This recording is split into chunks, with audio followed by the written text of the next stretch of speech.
नमस्कार, times of Swaraj में आप सबों का स्वागत है। मैं हूं संतोष सिंह और आज हम टाइम्स ऑफ स्वराज में बात कर रहे हैं कि राजभवन और के पाठक के बीच जो ये हो रहा है, इसकी वजह क्या है, जरा इसको समझिए।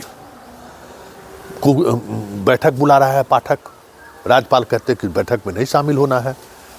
सरकार के चीफ सेक्रेटरी को वो फ़ोन करते हैं कि देखिए ये आपका अधिकारी बेलगाम हो गया है। वो भी विश्वविद्यालय के कुलपति को लेकर जो पत्राचार किए जो अधिकारी, उससे शौकत पूछता है। फिर भी पाठक अपनी जगह पर बना हुआ है।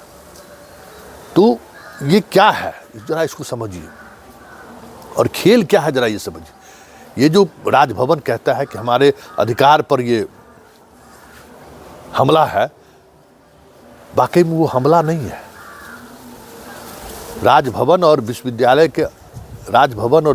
के बीच का जो नेक्सस है ना, वो नेक्सस जिस तरीके से लूट मचाए हुए है, उस लूट में हिस्सेदारी ना हो, हिस्सा ना बटे, या फिर उस लूट पर किसी की नज़र ना चली जाए, इसलिए ये सारा खेल हो रहा है। जरा देखिए, बिहार का एकमात्र यही विभाग है, विश्वविद्यालय ही है, जहाँ सरकार पैसा देती है, लेकिन उस पैसे को उन्होंने किस तरीके से यूटिलाइज किया है, खर्च किया है, इसकी जानकारी वो नहीं देते हैं।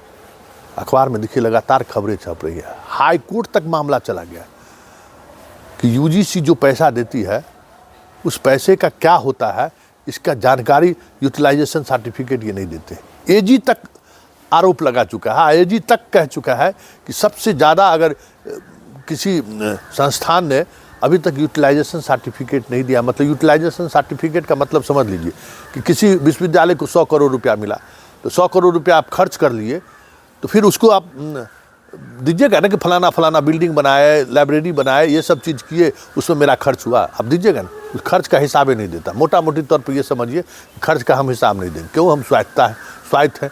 और राजभवन को भी कहिए तो राजभवन का भी उसके साथ खड़ा होता है, क्योंकि नेक्सस में वही एक जरिया है ना। सरकार का पैसा विश्वविद्यालय के कुलपति को उड़ाना है, राजभवन उसके साथ खड़ा रहना है। मोटा मोटी तौर पर यही चीज़ समझिए।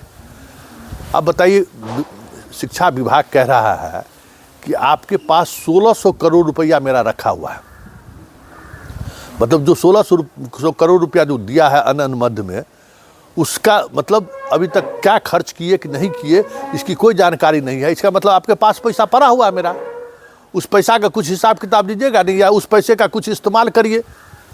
जो आप अतिथि शिक्षक है, उसको आप अपने उसी पैसा से पेमेंट करिए, लेकिन पैसा तो सब खर्च कर दिए हैं। सूचना तो यही है। अब देखिए, हम आपको दिखा रहे हैं, ये एलएस कॉलेज का जो है सो आरटीआई में मांगा हुआ है। मतलब पिछले 2 साल में एलएस कॉलेज में करोड़ों रुपये खर्च हुआ है, क्योंकि वो हेरिटेज कॉलेज है। लेकिन कहाँ खर्च हुआ, कैसे खर्च किया, उसका कोई यूटिलाइजेशन सर्टिफिकेट, मतलब हिसाब किताब नहीं दिए हुए। तो शिक्षा विभाग हिसाब किताब मांग रहा है, क्योंकि वो पैसा दे रहा है। यूजीसी इनसे हिसाब किताब मांगता है, यूजीसी को भी नहीं देता है। 2022 में हाई कोर्ट में ज़बरदस्त इस पर सुनवाई हुई थी, हम आपको दिखा रहे हैं ना। 1 सप्ताह के अंदर इन लोगों को कहा गया था कि जवाब दीजिए, नहीं तो हम कार्रवाई करेंगे। तारीख पर तारीख चल रहा है, कुछ न कुछ बहाना करके ये चले जा रहे हैं। जबकि सिर्फ सरकार का ही राशि नहीं है, आप स्टूडेंट से भी फीस लेते हैं। एक से एक अपना वोकेशनल कोर्स चला लिए हैं, उस वोकेशनल कोर्स में पैसा लेते हैं। वो सारा पैसे का हिसाब दीजिएगा ना। और अगर कोई हिसाब मांगता है तो आप कहिए कि आपको ये अधिकार ही नहीं है। तो फिर जब आप ही को अधिकार है, तो आप ही पब्लिक, क्योंकि वो पब्लिक मनी है, न किसी राजभवन का वो पैसा है, न किसी राज्यपाल का पैसा है, पब्लिक मनी है। अब बताइए, 900 करोड़ से लेकर 1200 करोड़ रुपया का बजट है। वेतन उतन छांट दीजिए तो आखिर कहीं खर्च करते हुएगा ना, उसका हिसाब दीजिएगा ना। अब बताइए, बिहार सरकार के कर्मचारी का सैलरी है 25,000 मान लीजिए, लेकिन विश्वविद्यालय के कर्मचारी का सैलरी है 35,000, 40,000। अपने मन से बढ़ा देगा, अपने मन से बिना रिजर्वेशन, बिना किसी नियम कानून का बहाल कर लेगा, और पैसा देगा सरकार। तो भाई जो नियमानुकूल होगा वही काम करिएगा ना। कि आपको स्वायत्तता मिल गया, इसका मतलब क्या है? स्वायत्तता का क्या मतलब है? कि हमें जो मन होगा वही करेंगे। स्वायत्तता का मतलब जिम्मेवारी भी है ना। तो ये जो टकराव अभी आपको चल रहा है राजभवन और के पाठक के बीच, वजह यही है कि जो पैसा सरकार दे रही है ना, उसका हिसाब नहीं मिल रहा है, इसलिए सरकार भी चुप है। सरकार भी चाहेगी कि भाई हिसाब दीजिए, और इसी को लेकर वो बैठक बुला रहा है। आप बताइए कि विश्वविद्यालय का काम है समय पर परीक्षा लेना, समय पर पढ़ाई करना, क्या को विश्वविद्यालय का सेशन सही है ये बताइए। तो उसके लिए कौन जिम्मेवार है? मुख्यमंत्री तो जिम्मेवार नहीं है, जिम्मेवार राजभवन है, राज्यपाल है। और जवाब किनको देना पड़ता है जनता को बीच? मुख्यमंत्री को, कि आपका उच्च शिक्षा जो है सो खत्म है। प्रोफेसर साहब नहीं पढ़ाते हैं, प्रोफेसर साहब 2 घंटे लेंगे, चल देंगे घूमने के लिए, कौन जिम्मेवार है? विश्वविद्यालय में जो नए शिक्षक बहाल हुए उनको बेहतर जगह अपॉइंटमेंट मिले, मतलब बेहतर जगह पोस्टिंग हो। कॉलेज कैसे हम सुचारू रूप से चलाएं, इस पर देखने का काम किसका है? राजभवन को, राज्यपाल को। अगर कहते हैं कि भाई हमारा अधिकार है, तो क्यों नहीं रिजल्ट दे रहे हैं? इतनी बड़ी राशि आप पर खर्च हो रहा है उच्च शिक्षा में। बिहार देश के स्तर पर बिहार के उच्च शिक्षा का क्या योगदान है?